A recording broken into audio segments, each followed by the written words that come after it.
আমার ধর্মে আমি যা কবরের মধ্যে দাফন করা হয়, তুমি তোমার ধর্মকে মানো, তোমার ধর্মে যেটা করা হয়, তোমার ধর্মের যেটা নীতি আছে সেটা হয়, তার ধর্মের যে নীতি আছে সেটা করবে।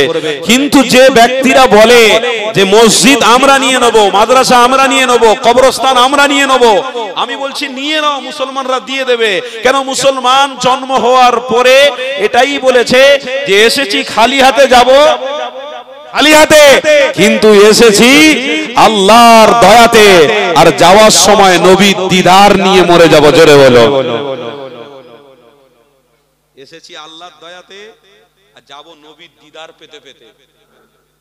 এটাই আমরা ইমানদার, আমাদের আশা।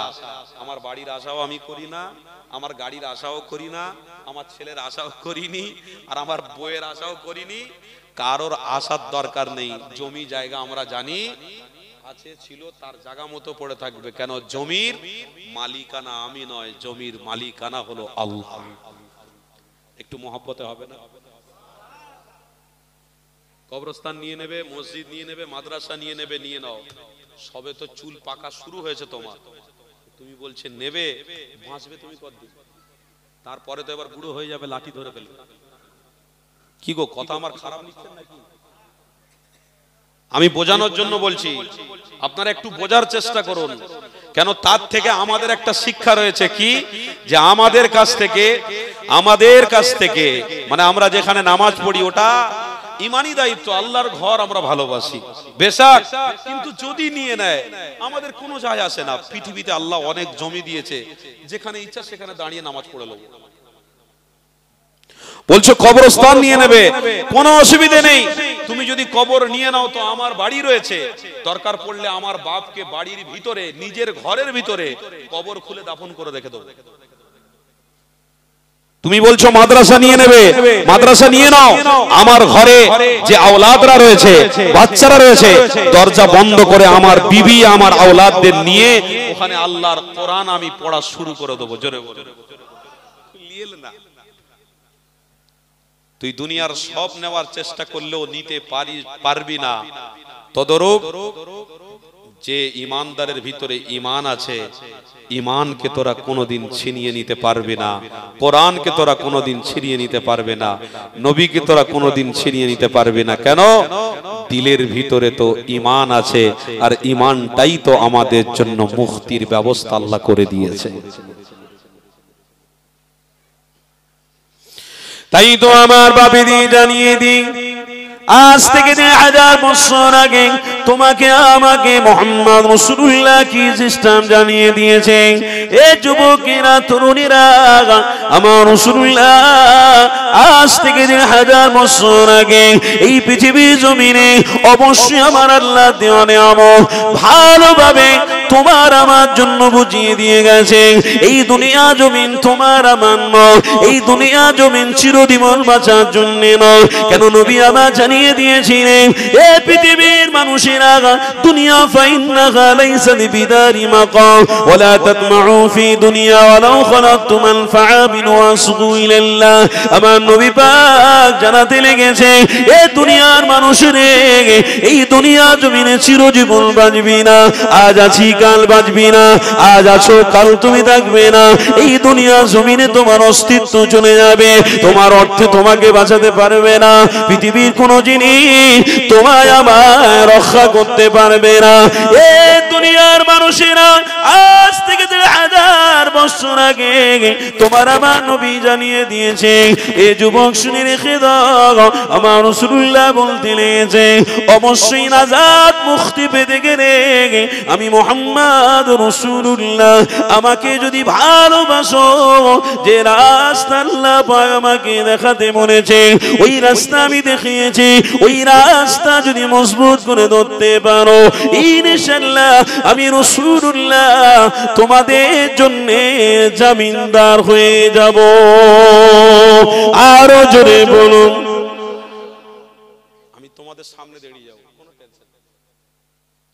পৃথিবীর জমিনে এমন একটা মানুষের সাথে আপনার সম্পর্ক, যে মানুষটা বড় মানুষের সাথে সম্পর্ক রেখেছে, তার মানে ওই মানুষটা রাস্তা দিয়ে গেলে পিছনে পুলিশের ভ্যান, সামনে পুলিশের ভ্যান, সিকিউরিটি গার্ড দিয়ে নিয়ে যায়, ওই মানুষটার সাথে আপনার সম্পর্ক।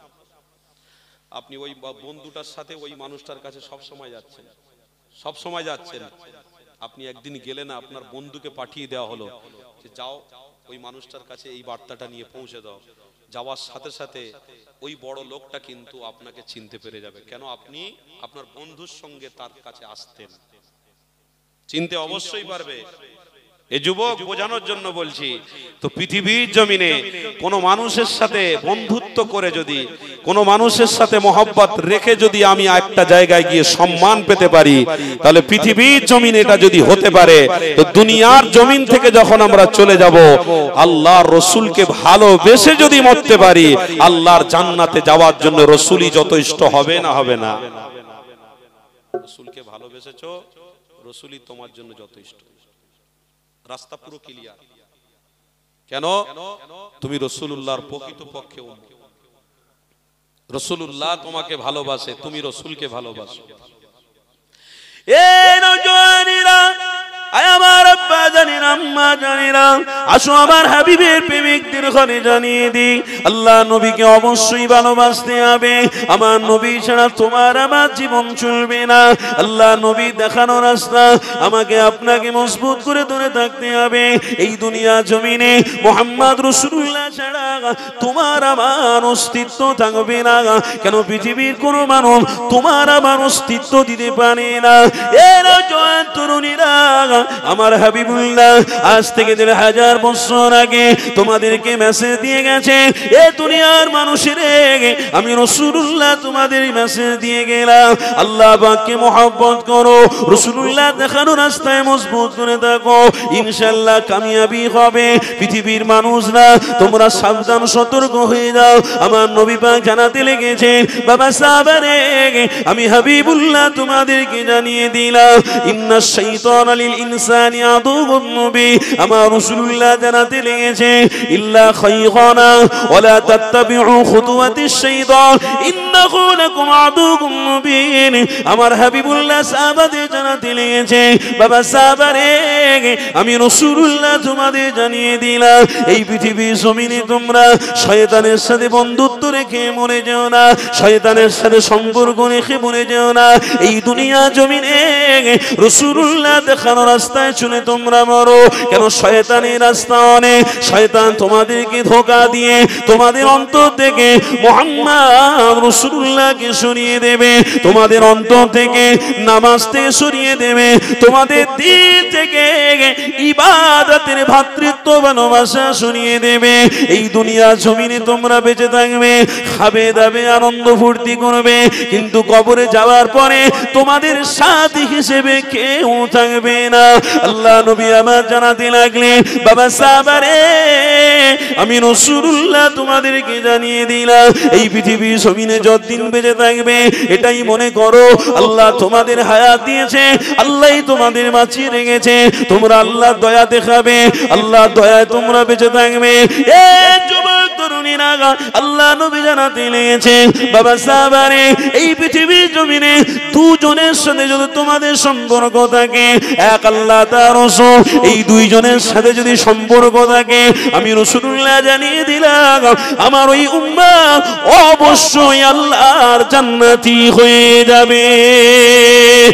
আরো জোরে বলো, এ যুবকেরা তরুণীরা, এই দুইজনের সাথে সম্পর্ক রাখতে গেলে আপনাকে আমাকে কষ্ট করতে হবে, আপনার আমার অনেক দুঃখ কষ্ট আসবে, আপনাকে আমাকে সলভ করে আগিয়ে আগিয়ে চলে যেতে হবে। কেননা আমাদের মধ্যে ঈমান রয়েছে, ঈমানদার যারা, তাদের পক্ষে অনেক দুঃখ আসবে, তাদের পক্ষে আল্লাহ অনেক কষ্ট দেবে, তাদের পক্ষে অনেক আল্লাহ পরীক্ষা যেন জিনিস দেবে। এই যুবক তরুণীরা, এই দুনিয়া জমিনে বেঁচে থাকবেন, অবশ্যই ঈমানদার হয়ে যদি বেঁচে থাকেন, আল্লাহ যদি আপনাকে পরীক্ষা নেয়, এই পরীক্ষায় আপনাকে পাস হতে হবে। পরীক্ষায় পাস হতে গেলে হাজার হাজার হাজার হাজার কষ্ট দুঃখ যদি আমার আসে, এতে আমার কোনো যায় আসে না, কিন্তু আল্লাহ তার রাসূলকে ছেড়ে দিয়ে মরতে পারবো না। আল্লাহ তার নবীকে মহব্বত করে মরবো, আল্লাহ তার রাসূলকে ভালোবেসেই জীবন কাটাবো। আল্লাহ নবী যে রাস্তা দেখিয়েছে, ওই রাস্তায় থেকে আমরা মরবো।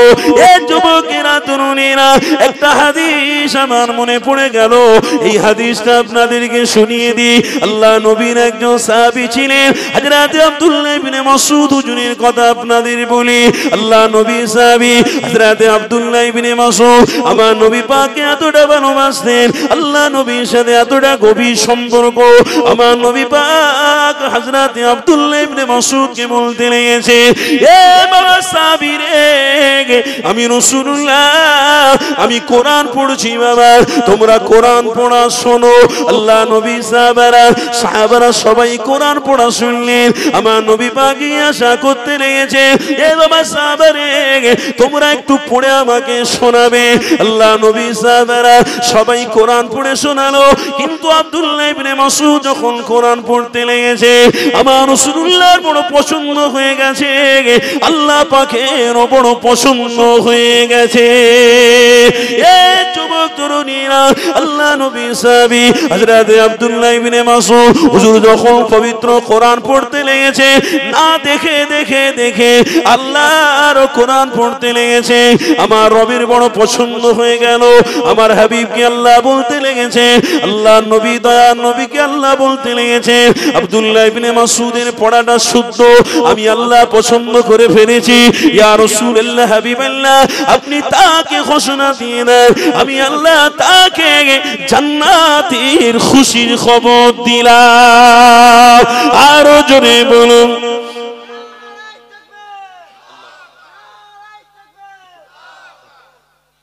এই কুচিরা দাঁড়িয়ে আছো কেন তোমরা? বউ দেখতে এসেছো? বউ দেখো, দেখো ভালো করে দেখবা। আমি দেখতে একটু ফর্সা তো, দেখ ভালো করে দেখ, যদি পছন্দ হয়। সম্পর্কে ভালো ভালো মানসিকতা রাখুন, ওলামা হুজুরদের সাথে সম্পর্ক রাখুন, কোনো অসুবিধা নেই। কিন্তু এটা মনে করবেন, যেখানে আল্লাহ তার রসুলের কথা হবে ওই জায়গাতেই আমার যাওয়াটাই হলো ইমানি দায়িত্ব। আমি ওয়াজ শুনেছি তো কি হয়েছে? এই যে জায়গায় আমরা বসে আছি, এই জায়গায় এসে কি আমরা ভুল করেছি নাকি? বাবাজিরা বলো, ভুল করেছি? সারা দিন আপনারা খেটেছেন, সারা দিন আপনারা ইনকাম করেছেন, আল্লাহর ওয়াস্তে বলছি, ইনকামের জন্য যে সময়টা ব্যয় করেছেন ওই সময়টা কিন্তু নাজাত দেবে না। আর আপনি এই যে মাহফিলে এক একটা সেকেন্ড, এক একটা মিনিট, এক একটা ঘন্টা সময় কাটাবেন, এই সময়টা আল্লাহর জান্নাত পর্যন্ত আপনাকে নিয়ে চলে যাবে। তাহলে বুঝতে হবে যে কোন ধর্মের মধ্যে আমি আছি। পৃথিবীতে বিভিন্ন রকমের ধর্ম আছে, তাদের ধর্ম অবলম্বনকারী যারা আছে তাদের কাছে তাদের ধর্মের কথা বলুন, বিরুদ্ধে কথা বলুন, ছিঁড়ে খেয়ে নেবে। কিন্তু আফসোস, বড় দুঃখ লাগে, আমার মসজিদগুলো আজকে সব বিলীন হয়ে যাচ্ছে। তার মানে মসজিদগুলো শূন্য হয়ে যাচ্ছে, মসজিদগুলো বন্ধ হয়ে যাচ্ছে। আপনাদের মনে সেই আশা আছে যে আল্লাহর ঘর কেন বন্ধ হবে? আপনি বিভিন্ন রকমের ধর্ম আছে, তাদের ধর্মের বিরুদ্ধে কই কথা বলুন দেখি, কেমন সাহস আপনার আছে? আপনার ঘর থেকে তুলে নিয়ে চলে যাবে, অত সহজ নয়। কিন্তু আজ আমরা যে ধর্মের মধ্যে আছি, ওই ধর্ম আমাকে শেখায় না, ওই রসুল আমাকে শেখায়নি যে তুমি অপর ধর্মের বিরুদ্ধে কথা বলো, তাই আমরা বলি না। কিন্তু আমরা কমজোর নয়, আমার রসুল বলেছে অপর ধর্মের বিরুদ্ধে কোনো আঘাতদায়ক কথা বলবে না, তাই আমরা বলি না, জবানকে লাগাম দিয়ে রেখেছি। কিন্তু কোরআনের ভাষাকে আমরা স্পষ্ট ভাষায় বুঝি। কোরআনের মধ্যে আছে, রসুল বলেছেন, ইয়া আইয়ুহাল্লাযীনা আমানুস্তাঈনু বিস-সাবরি ওয়াস-সালাহ ইন্নাল্লাহা মা'আস সাবিরিন। আয় আমার সাহাবারা, তোমরা সবর করো, ধৈর্য ধরো। যদি আল্লাহ বিশ্বাসী হও আর রসুল বিশ্বাসী হও, তো ধৈর্য ধরলে আল্লাহর পক্ষ থেকে তোমাদেরকে সাহায্য করা হবে। কিন্তু আপনাকে এটা মনে রাখতে হবে যে আমরা ইসলামিক কালচারের মধ্যে যখন আছি, ইসলামের কোন কাজ যদি হয়, গ্রামে হোক বা শহরে হোক বা যেখানে হোক, এক কথায় আল্লাহ তার রসুলের কথা যেখানে হবে সেখানে কিন্তু আমাদের উপস্থিতি দিতে হবে। এটা কিন্তু আমাদের ধর্ম, এটা কিন্তু আমাদের ঈমান, এটা কিন্তু আমাদের ঐতিহ্য, এটা কিন্তু আমাদের সম্মান। আর যদি আপনি মনে করেন আমার গ্রামে মাহফিলে আমি থাকতে পারি না সময়ের ব্যস্ততার কারণে, আবার পাশের পাড়ায় একজন হুজুর আসছে, আবার সেখানে আমি ওয়াজ শুনতে যাব, এটা আমার জন্য অনুচিত, এটা আমি পারবো না। তো সেই ক্ষেত্রে কিন্তু আপনি অনেকটাই ইসলাম থেকে অনেকটাই দূরে সরে যাচ্ছেন, দুর্বল হয়ে যাচ্ছে আপনার ঈমানটা। কেন? আপনার ঈমান এটাই যে যখনই মসজিদ থেকে আওয়াজ আসবে আশহাদু আল্লা ইলাহা ইল্লাল্লাহ, আল্লাহ ছাড়া কোনো মাবুদ নেই, আশহাদু আন্না মুহাম্মাদুর রাসূলুল্লাহ, এই যে শব্দ যখন আসবে আমার অন্তরটা কেঁপে উঠবে যে মসজিদ থেকে আজানের আওয়াজ এলো, তার মানে নবীর নামটাও এলো, আল্লাহর নামটাও এলো। তদরূপ আমার দায়িত্ব অর্থ, বাড়ি, বিবি, বাচ্চা, সম্পদের থেকে বেশি আল্লাহর হুকুমের গুরুত্ব দেওয়াটাই হলো আমার জন্য দায়িত্ব। জোরে বলুন। যদি আপনি এই দায়িত্বটা পালন করতে পারেন, আল্লাহর কসম করে বলছে আল্লাহ কোনো জায়গায় আপনাকে অপমান করাবে না। ভাই মাইকে আমি চ্যালেঞ্জ দিয়ে যাচ্ছি, কোন জায়গায় আল্লাহ আপনাকে অপমান করাবে না। কেন? আল্লাহর সাহায্য প্রাপ্ত তারা যারা সম্পর্ক আল্লাহ তার রাসূলের সাথে রেখেছিল। কিন্তু আজকের বিশ্বাস করুন, আস্তে আস্তে করে আমরা যেন আধুনিক সময়কে প্রাধান্য দিয়ে ইসলামটাকে আমরা যেন মডেল করে ফেলেছি। আপনি জানেন কিছুদিন পরে আপনি দেখতে পাবেন এই হুজুরদের ঘরে দাওয়াত করা বন্ধ হয়ে যাবে। হুজুরদের আর দাওয়াত করবে না। বলেন কি বলেন হুজুর? বলে হ্যাঁ। এবারে দেখবেন মেয়ে ছেলেরা এই মাহফিলে উঠে তারা জলসা করবে, পুরুষরা শুনবে। সেই দিন আসছে, আপনারা মোবাইল খুলে দেখেননি মেয়ে বক্তা উঠেছে দেখেননি? কত সুন্দর টান দিয়ে ওয়াজ করছে, একদম ইউটিউবে ভাইরাল, লিখে দিয়েছে পুরো ভাইরাল। তাই তো কেন হবে না? কেন আমার এলাকায় নাজাতের জন্য আমি মাহফিল দিচ্ছি, আমার হালাল পয়সা দিয়ে আমি ইমানি মাহফিলের জন্য দান করেছি, অথচ ইমানি মাহফিল একদিকে হচ্ছে আর আমার ঘরের বোনটা ইমানি মাহফিল কেন্দ্রিক তারা বেপর্দা হয়ে বাইরে বেরোচ্ছে। তাহলে আপনি বলুন ওই মহিলারা কেন ইমানি মাহফিলে মাইক ধরে সমাজে কথা বলবে না? কেন? সমাজকে এক শ্রেণীর মানুষ নারীদেরকে উপরে তুলতে লেগেছে, পুরুষদের অস্তিত্বকে হারিয়ে দিচ্ছে। এই যুবক, আজ থেকে ১৫০০ বছর আগে তোমার আমার নবী রাসূলুল্লাহ হাবিবুল্লাহ হুজুর আমার পুরুষদের অধিকার এবং নারীদের অধিকার সম্পর্কে ক্লিয়ার করে দিয়ে গেছে। নারীদের অধিকার কত আর পুরুষদের অধিকার কত এ সম্পর্কে আমরা সবাই জানি যে নারী কি আর পুরুষ কি। যদি নারী আর পুরুষ সমান অধিকার পায়, যদি নারী আর পুরুষ সমান হয়ে যায়, কাঁধে কাঁধ দিয়ে রাস্তায় ঘোরে, যদি নারী আর পুরুষ রাস্তায় একসাথে গায়ে গায়ে হাত দিয়ে গল্প করে, তাহলে পুরুষের ঐতিহ্য কি রইল, নারীদের সৌন্দর্য কি রইল? সবটাই তো পানির সাথে মিশে গেল, সবটাই তো এক হয়ে গেল। তো সুতরাং সেই দিন আসছে, মনে রাখবেন বেটা ছেলেদের দিয়ে আর ওয়াজ শোনা যাবে না। কেন? মোবাইলে বেটা ছেলেদের ওয়াজ অনেক শুনেছি, বেটা ছেলে হুজুরদের ওয়াজ অনেক শুনেছি। এবার এক কাজ কর, চাঁদা তুলে প্যান্ডেল করে মেয়ে বক্তা নিয়ে আসবো। বলে বলিস কি? তার জন্য তো পর্দা করতে হবে। বলে সব মাহফিলটা পুরো ঘিরে দেবো, মা বোনরা ওখানে থাকবে আর আমরা বাইরে ঘুরে ঘুরে মাহফিল পরিচালনা করব। বলে বলিস কি? মাইক? বলে হ্যাঁ মাইকে চলবে। ও মাইকে যখন ওই মেয়ে ছেলেটা কথা বলবে, সারা গ্রামের মানুষ শুনবে, আর গ্রামের লোকরা যখন ছুটে ছুটে এসে মাহফিলে না ঢুকতে পেরে বাইরে অপেক্ষা করবে, আর কিছু শ্রেণীর ছেলেরা মনে মনে করবে একটু ওই মেয়েটা কেমন ওয়াজ করছে, কেমন দেখতে, একটু পর্দা তুলে দেখি। তখন কি হবে? আপনার টাকাও যাবে আর কষ্টটাও যাবে। ওই জন্য আমরা অতিরিক্ত বাড়াবাড়ি করে ফেলছি। মনে রাখবেন দিল্লির জমিনে 15টা মসজিদ বন্ধ হয়ে পড়ে আছে। কাদের কারণে? আমাদের ভুলের কারণে। কেন? আমরা যে ভুল রাস্তা ধরেছি, ওই ভুলের কারণে আমাদের ঐতিহ্য সম্মানটা মাটির সঙ্গে মিশিয়ে ফেলেছি। আমাদের যে জায়গায় থাকার দরকার ছিল ওই জায়গা থেকে আমরা অনেকটা সরে গেছি। আমাদের অস্তিত্ব আমরাই হারিয়ে ফেলছি। আপনি জানেন আমাদের অস্তিত্ব সম্পর্কে? আমাদের অস্তিত্ব, আমাদের গৌরব হলো মুহাম্মাদুর রাসূলুল্লাহ। হবে না? সেই নবীর উম্মত হয়ে আমরা জন্মগ্রহণ করেছি, তাহলে আমাদের থেকে বড় আর কেউ হতে পারে? এই কথা বলুন সবাই।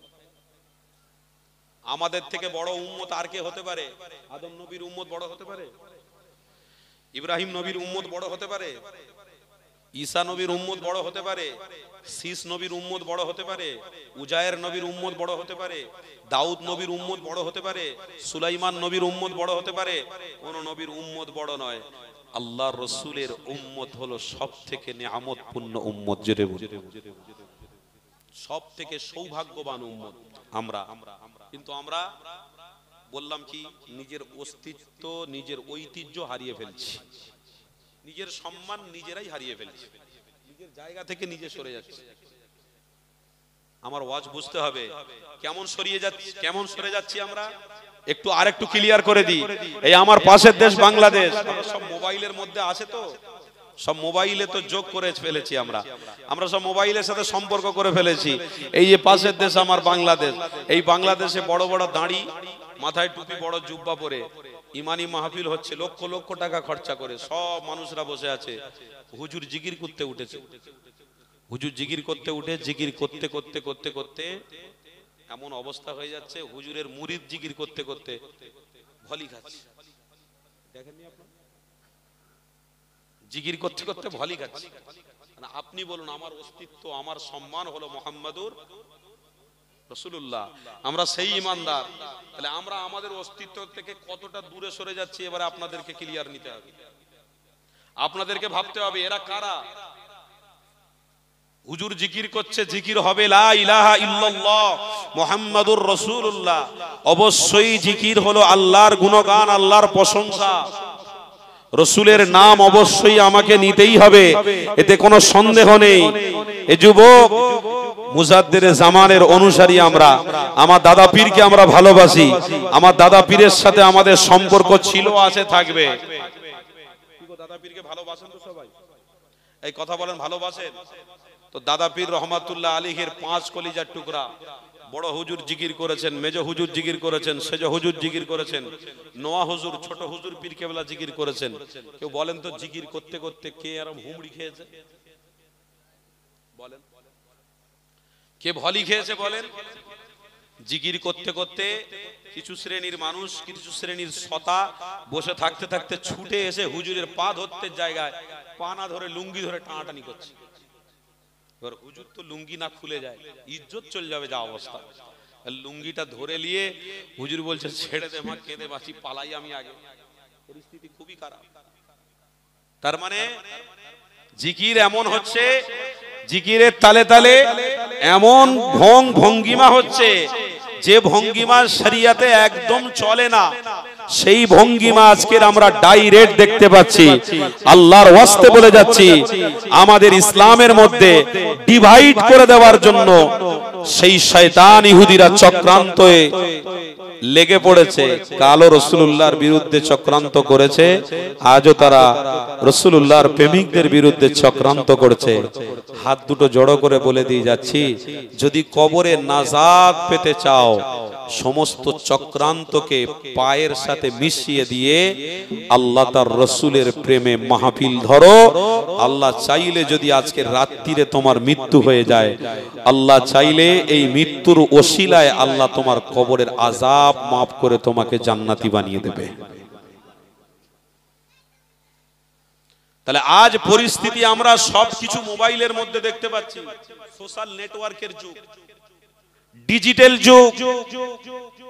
ছোট ছোট বাচ্চারা, আমার ঘরের বাচ্চারা, তারা মোবাইল না হলে এখন চলছে না, দিতেই হবে মোবাইল।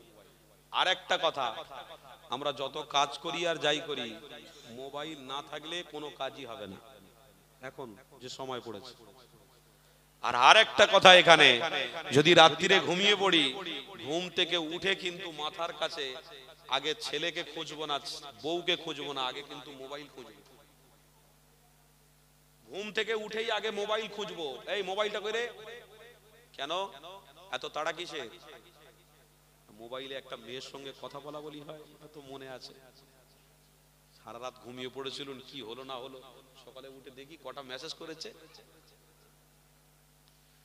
আজ ডিজিটাল ভারতবর্ষে বাস করছি আমরা, সোশ্যাল নেটওয়ার্কে আমরা বাস করছি। আজ আমাদের কাছে ডাব্বা ঘোরাঘুরি করছে, ডাব্বার নাম হলো মোবাইল। শয়তানের ভাইরা ভাই, যে ডাব্বা আমাদের কাছে আছে, এই ডাব্বা ঘুম থেকে উঠে আগে খুঁজতে হবে, কেন আমি যে অন্যায় কাজ করছি, আমি যে খারাপ কাজ করছি, যদি মোবাইল ডিসমিস হয়ে যায় তাহলে আমার নামে ভরি ভরি ভরি ভরি কেস হয়ে যাবে। আমি যে অন্যায় রাস্তায় আছি তার প্রমাণ হলো মোবাইল। তাহলে আমার চরিত্র মোবাইল, আমার আখলাক মোবাইল, আমার বেঁচে থাকা মোবাইল, আমার রুজি মোবাইল, আমার সবকিছু মোবাইল। এ যুবক, আজ থেকে ১৫০০ বছর আগে মোবাইল তো ছিল না, কিন্তু আমার রাসূলুল্লাহর সাহাবাদের দিকে লক্ষ্য করতে হবে। সাহাবায়ে কেরাম, তাবে তাবেঈন, সিদ্দিকিন, সুহাদা, সালিহিন, খোলাফায়ে রাশিদিন গণদের কাছে মোবাইল ছিল না। আজ থেকে কিছুদিন পূর্বে মোবাইল ছিল না, কিন্তু আমার বাপ আমার মায়েদের কাছে রাসূলুল্লাহর প্রেমটা ছিল। ঘুম থেকে উঠে আগে তারা দুনিয়ার কোন জিনিসের কথা ভাবতো না, আগে তারা এটাই ভাবতো কি আল্লাহ ঘুম দিয়েছিলেন, উঠে আল্লাহুম্মা লাকাল হামদু ওয়া লাকাশ শুকর, আল্লাহুম্মা লাকাল হামদু ওয়া লাকাশ শুকর, আল্লাহর শুকরিয়া আদায় করে ফজরের নামাজের জন্য মসজিদে চলে যেত। আর আজকে ছেলেরা আগে ঘুম থেকে উঠেই মোবাইল, তার মানে পুরো চেঞ্জ হয়ে গেছে।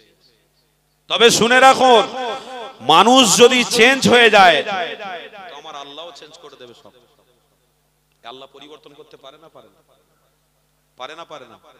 যতজন আছেন অন্তত আমলে বসেছেন, একটু কথা বলেন। আল্লাহ অবশ্যই পারে। কেন?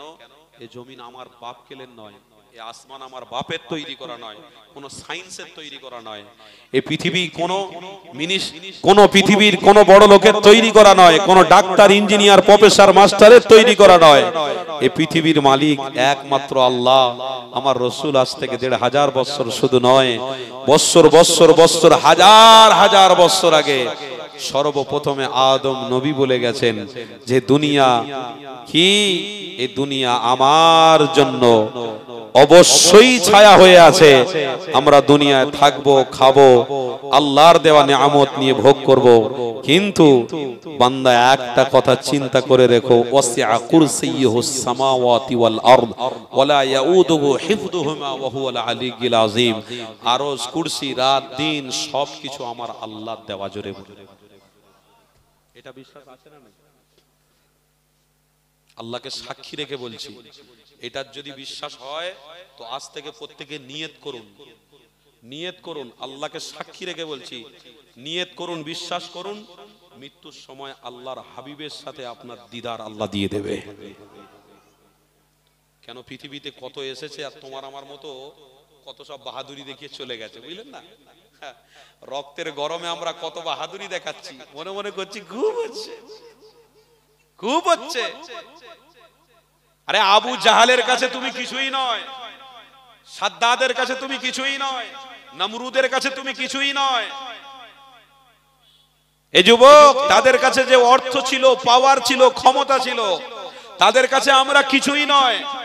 আবু জাহাল মনে করলে অনেক কিছু করতে পারত, নমরুদ মনে করলে অনেক কিছু করতে পারত, ফেরাউন মনে করলে অনেক কিছু করতে পারত, কিন্তু লাঠি ঘোরাবার আগে দম শেষ হয়ে গেছে। লাঠি ঘোরাবার আগে দম শেষ। অত সহজ বললেই হয়ে গেল শুধু লাঠি ঘোরাবে। এখন ইদানিং করে আমরা শুনতে পাচ্ছি সম্পত্তি নিয়ে নেবে। কোন সম্পত্তি? আমার বাপ চাচারা যে আল্লাহর ঘরে দান করে গেছে, সেই জায়গায় মসজিদ হয়েছে, বলছে মসজিদ নিয়ে নেবে, মাদ্রাসা নিয়ে নেবে, কবরস্থান নিয়ে নেবে। ও ভাই, আমি মুসলমান হয়ে দায়িত্ব নিয়ে বলছি, আমরা সব দিয়ে দেবো, তুমি নিয়ে নাও, কিন্তু ভোগ করতে পারবে? নিয়ে এটা কি করবে বলো? তুমি যখন মরে যাবে, সাদা কাফন তোমাকে জড়িয়ে দেবে, তুমি যেই হওয়ার যাই হও, তোমাকে কোট দেবে না, শার্ট দেবে না, মোবাইল দেবে না, টাকা বান্ডিল বান্ডিল ঢুকিয়ে দেবে না। তুমি যেই হও আর যাই হও, তোমাকে শুধু সাদা কাফনটা পরিয়ে দেবে।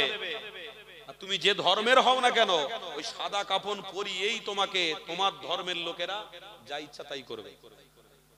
আমার ধর্মে আমি যা কবরের মধ্যে দাফন করা হয়, তুমি তোমার ধর্মকে মানো, তোমার ধর্মে যেটা করা হয়, তোমার ধর্মের যেটা নীতি আছে সেটা হয়, তার ধর্মের যে নীতি আছে সেটা করবে।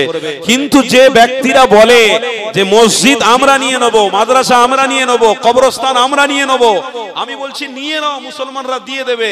কেন? মুসলমান জন্ম হওয়ার পরে এটাই বলেছে যে এসেছি খালি হাতে যাব, খালি হাতে, কিন্তু এসেছি আল্লাহর দয়াতে, আর যাওয়ার সময় নবীর দিদার নিয়ে মরে যাব। জোরে বলো, এসেছি আল্লাহর দয়াতে আর যাব নবীর দিদার পেতে পেতে। এটাই আমরা ইমানদার, আমাদের আশা। আমার বাড়ির আশাও আমি করি না, আমার গাড়ির আশাও করি না, আমার ছেলের আশাও করিনি, আর আমার বউয়ের আশাও করিনি। কারোর আশার দরকার নেই। জমি জায়গা আমরা জানি আছে, ছিল, তার জায়গা মতো পড়ে থাকবে। কেন? জমির মালিকানা আমি নয়, জমির মালিকানা হলো আল্লাহ। একটু মহব্বতে হবে না? কবরস্থান নিয়ে নেবে, মসজিদ নিয়ে নেবে, মাদ্রাসা নিয়ে নেবে, নিয়ে নাও। সবে তো চুল পাকা শুরু হয়েছে তোমার, তুমি বলছে নেবে, বাঁচবে তুমি কতদিন? তারপরে তো এবার বুড়ো হয়ে যাবে, লাঠি ধরে ফেলবে। কি গো, কথা আমার খারাপ নিচ্ছেন নাকি? আমি বোঝানোর জন্য বলছি, আপনারা একটু বোঝার চেষ্টা করুন। কেন? তার থেকে আমাদের একটা শিক্ষা রয়েছে, কি যে আমাদের কাছ থেকে মানে আমরা যেখানে নামাজ পড়ি ওটা ইমানি দায়িত্ব, আল্লাহর ঘর আমরা ভালোবাসি বেশক, কিন্তু যদি নিয়ে নেয় আমাদের কোনো যায় আসে না। পৃথিবীতে আল্লাহ অনেক জমি দিয়েছে, যেখানে ইচ্ছা সেখানে দাঁড়িয়ে নামাজ পড়ে নেব। বলছো কবরস্থান নিয়ে নেবে, কোনো অসুবিধে নেই। তুমি যদি কবর নিয়ে নাও তো আমার বাড়ি রয়েছে, দরকার পড়লে আমার বাপকে বাড়ির ভিতরে, নিজের ঘরের ভিতরে কবর খুলে দাফন করে রেখে দেবো। তুমি বলছো মাদ্রাসা নিয়ে নেবে, মাদ্রাসা নিয়ে নাও, আমার ঘরে যে আওলাদরা রয়েছে, বাচ্চারা রয়েছে, দরজা বন্ধ করে আমার বিবি আমার আওলাদদের নিয়ে ওখানে আল্লাহর কোরআন আমি পড়া শুরু করে দেবো। জোরে বলে না, তুই দুনিয়ার সব নেওয়ার চেষ্টা করলেও নিতে পারবি না। তদরূপ যে ইমানদারের ভিতরে ঈমান আছে, ঈমানকে তোরা কোনোদিন ছিনিয়ে নিতে পারবে না, কোরআনকে তোরা কোনোদিন ছিনিয়ে নিতে পারবে না, নবীকে তোরা কোনোদিন ছিনিয়ে নিতে পারবে না। কেন? দিলের ভিতরে তো ঈমান আছে, আর ঈমানটাই তো আমাদের জন্য মুক্তির ব্যবস্থা আল্লাহ করে দিয়েছে। তাই তো আমার বাপিদি জানিয়ে দিই, আজ থেকে 2000 বছর আগে তোমাকে আমাকে মুহাম্মদ রাসূলুল্লাহ কি ইসলাম জানিয়ে দিয়েছে। এ যুবকেরা, তরুণীরা, আমার রাসূলুল্লাহ আজ থেকে 2000 বছর আগে এই পৃথিবীর জমিনে অবশ্যই আমার আল্লাহ দেওয়া নিয়ামত ভালোভাবে তোমার আমার জন্য বুঝিয়ে দিয়ে গেছে। এই দুনিয়া জমিন তোমার আমার নয়, এই দুনিয়া জমিন চিরজীবন বাঁচার জন্য নয়। কেন? নবী আমার জানিয়ে দিয়েছিলেন, এ পৃথিবীর মানুষেরা, দুনিয়া ফাইন্নাহা লাইসা লিবিদারি মাকাম ওয়ালা তাতমাউ ফি দুনিয়া ওয়ালাউ খালাতুম আলফাআবিন ওয়াসগু ইলাল্লাহ। আমার নবী পাক জানাতে লেগেছে, এ দুনিয়ার মানুষেরা, এই দুনিয়া জমিনে চিরজীবন বাঁচবি না। আজ আছি কাল বাঁচবি না, আজ আছো কাল তুমি থাকবে না। এই দুনিয়া জমিনে তোমার অস্তিত্ব চলে যাবে, তোমার অর্থে তোমাকে বাঁচাতে পারবে না। পৃথিবীর কোন জিনিস তোমায় আমায় রক্ষা করতে পারবে না। এ দুনিয়ার মানুষেরা, আজ থেকে 1000 বছর আগে তোমার আমার নবী জানিয়ে দিয়েছে। এ যুবক শুনে রেখে দাও, আমার রাসূলুল্লাহ বলতে লেগেছে, অবশ্যই নাজাত মুক্তি পেতে গেলে আমি মুহাম্মদ রাসূলুল্লাহ আমাকে যদি ভালোবাসো, যে রাস্তা আল্লাহ পাক আমাকে দেখাতে বলেছে ওই রাস্তা আমি দেখিয়েছি, ওই রাস্তা যদি মজবুত করে ধরতে পারো, ইনশাআল্লাহ আমি রাসূলুল্লাহ তোমাদের জন্য জামিনদার হয়ে যাব। আরো জোরে বলুন, আমি তোমাদের সামনে দাঁড়িয়ে যাব, কোনো টেনশন নেই। পৃথিবীর জমিনে এমন একটা মানুষের সাথে আপনার সম্পর্ক, যে মানুষটা বড় মানুষের সাথে সম্পর্ক রেখেছে, তার মানে ওই মানুষটা রাস্তা দিয়ে গেলে পিছনে পুলিশের ভ্যান, সামনে পুলিশের ভ্যান, সিকিউরিটি গার্ড দিয়ে নিয়ে যায়। ওই মানুষটার সাথে আপনার সম্পর্ক, আপনি ওই বন্ধুটার সাথে ওই মানুষটার কাছে সব সময় যাচ্ছেন। আপনি একদিন গেলেন, আপনার বন্ধুকে পাঠিয়ে দেওয়া হলো যে যাও ওই মানুষটার কাছে এই বার্তাটা নিয়ে পৌঁছে দাও। যাওয়ার সাথে সাথে ওই বড় লোকটা কিন্তু আপনাকে চিনতে পেরে যাবে, কেন আপনি আপনার বন্ধুর সঙ্গে তার কাছে আসতেন। চিনতে অবশ্যই পারবে। এই যুবক বোঝানোর জন্য বলছি, তো পৃথিবীর জমিনে কোন মানুষের সাথে বন্ধুত্ব করে, যদি কোন মানুষের সাথে মহব্বত রেখে যদি আমি একটা জায়গায় গিয়ে সম্মান পেতে পারি, তাহলে পৃথিবীর জমিনে এটা যদি হতে পারে, তো দুনিয়ার জমিন থেকে যখন আমরা চলে যাব, আল্লাহর রসুলকে ভালোবেসে যদি মরতে পারি, আল্লাহর জান্নাতে যাওয়ার জন্য রসুলই যথেষ্ট হবে না হবে না? রসুলকে ভালোবেসেছো, রসুলই তোমার জন্য যথেষ্ট। রাস্তা পুরো ক্লিয়ার। কেন? তুমি রসুলুল্লাহর প্রকৃত পক্ষে উম্মত। রসুলুল্লাহ তোমাকে ভালোবাসে, তুমি রসুলকে ভালোবাসো। এই নওজওয়ানেরা, আয় আমার আব্বা জানেরা, আম্মা জানেরা, আসো আমার হাবিবের প্রেমিকদের ঘরে জানিয়ে দিই, আল্লাহ নবীকে অবশ্যই ভালোবাসতে হবে। আমার নবী ছাড়া তোমার আমার জীবন চলবে না। আল্লাহ নবী দেখানো রাস্তা আমাকে আপনাকে মজবুত করে ধরে থাকতে হবে। এই দুনিয়া জমিনে মুহাম্মদ রাসূলুল্লাহ ছাড়া তোমার আমার অস্তিত্ব থাকবে না। কেন? পৃথিবীর কোন মানব তোমার আমার অস্তিত্ব দিতে পারে না। এরা জওয়ান তরুণীরা, আমার হাবিবুল্লাহ আজ থেকে 1000 বছর আগে তোমাদেরকে মেসেজ দিয়ে গেছে, এ দুনিয়ার মানুষের আমি রাসূলুল্লাহ তোমাদের মেসেজ দিয়ে গেলাম, আল্লাহ পাককে মহব্বত করো, রাসূলুল্লাহ দেখানো রাস্তায় মজবুত করে থাকো, ইনশাআল্লাহ কামিয়াবি হবে। পৃথিবীর মানুষরা তোমরা সাবধান সতর্ক হয়ে যাও। আমার নবী পাক জানাতে লেগেছে, বাবা সাহাবারে আমি হাবিবুল্লাহ তোমাদেরকে জানিয়ে দিলাম, ইন্নাশ শাইতানা লিল ইনসানি আদুউম মুবিন। আমার রাসূলুল্লাহ জানাতে লেগেছে, ইল্লা খায়খানা ওয়ালা তাত্তাবিউ খুতুওয়াতিশ শাইতান ইন্নাহু লাকুম আদুউম মুবিন। আমার হাবিবুল্লাহ সাহাবাদের জানাতে লেগেছে, বাবা সাহাবারে আমি রাসূলুল্লাহ তোমাদের জানিয়ে দিলাম, এই পৃথিবীর জমিনে তোমরা শয়তানের সাথে বন্ধুত্ব রেখে মরে যেও না, শয়তানের সাথে সম্পর্ক রেখে মরে যেও না। এই দুনিয়া জমিনে রাসূলুল্লাহ দেখানো রাস্তায় চলে তোমরা মরো। কেন? শয়তানের রাস্তা অনেক, শয়তান তোমাদেরকে ধোঁকা দিয়ে তোমাদের অন্তর থেকে মুহাম্মদ রাসূলুল্লাহকে সরিয়ে দেবে, তোমাদের অন্তর থেকে নামাজ থেকে সরিয়ে দেবে, তোমাদের দিল থেকে ইবাদতের ভ্রাতৃত্ব ভালোবাসা সরিয়ে দেবে।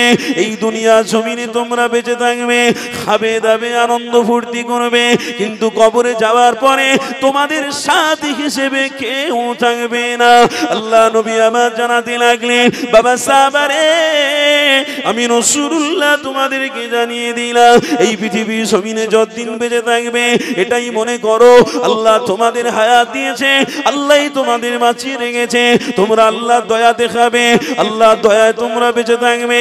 এ যুবক তরুণীরা, আল্লাহ নবী জানাতে লেগেছে, বাবা সাহাবারে এই পৃথিবীর জমিনে দুজনের সাথে যদি তোমাদের সম্পর্ক থাকে, এক আল্লাহ তার রাসূল, এই দুইজনের সাথে যদি সম্পর্ক থাকে, আমি রাসূলুল্লাহ জানিয়ে দিলাম আমার ওই উম্মত অবশ্যই আল্লাহর জান্নাতি হয়ে যাবে। আরো জোরে বলো, এ যুবকেরা তরুণীরা, এই দুইজনের সাথে সম্পর্ক রাখতে গেলে আপনাকে আমাকে কষ্ট করতে হবে, আপনার আমার অনেক দুঃখ কষ্ট আসবে, আপনাকে আমাকে সলভ করে আগিয়ে আগিয়ে চলে যেতে হবে। কেননা আমাদের মধ্যে ঈমান রয়েছে, ঈমানদার যারা তাদের পক্ষে অনেক দুঃখ আসবে, তাদের পক্ষে আল্লাহ অনেক কষ্ট দেবে, তাদের পক্ষে অনেক আল্লাহ পরীক্ষা যেন জিনিস দেবে। এই যুবক তরুণীরা এই দুনিয়া জমিনে বেঁচে থাকবেন, অবশ্যই ঈমানদার হয়ে যদি বেঁচে থাকেন, আল্লাহ যদি আপনাকে পরীক্ষা নেয়, এই পরীক্ষায় আপনাকে পাস হতে হবে। পরীক্ষায় পাস হতে গেলে হাজার হাজার হাজার হাজার কষ্ট দুঃখ যদি আমার আসে, এতে আমার কোনো যায় আসে না, কিন্তু আল্লাহ তার রাসূলকে ছেড়ে দিয়ে মরতে পারবো না। আল্লাহ তার নবীকে মহব্বত করে মরবো, আল্লাহ তার রাসূলকে ভালোবেসেই জীবন কাটাবো। আল্লাহ নবী যে রাস্তা দেখিয়েছে ওই রাস্তায় থেকে আমরা মরবো। এ যুবকেরা, তরুণীরা, একটা হাদিস আমার মনে পড়ে গেল, এই হাদিসটা আপনাদেরকে শুনিয়ে দিই। আল্লাহ নবীর একজন সাহাবী ছিলেন হযরত আব্দুল্লাহ ইবনে মাসউদ, হুজুরের কথা আপনাদের বলি। আল্লাহ নবী সাহাবী হযরত আব্দুল্লাহ ইবনে মাসউদ আমার নবী পাককে এতটা ভালোবাসতেন, আল্লাহ নবীর সাথে এতটা গভীর সম্পর্ক।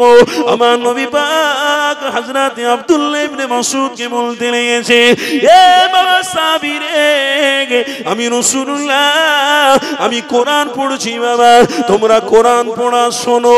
আল্লাহ নবী সাহাবারা সবাই কোরআন পড়া শুনলেন। আমার নবী পাক আশা করতে লেগেছে, এ বাবা সাহাবা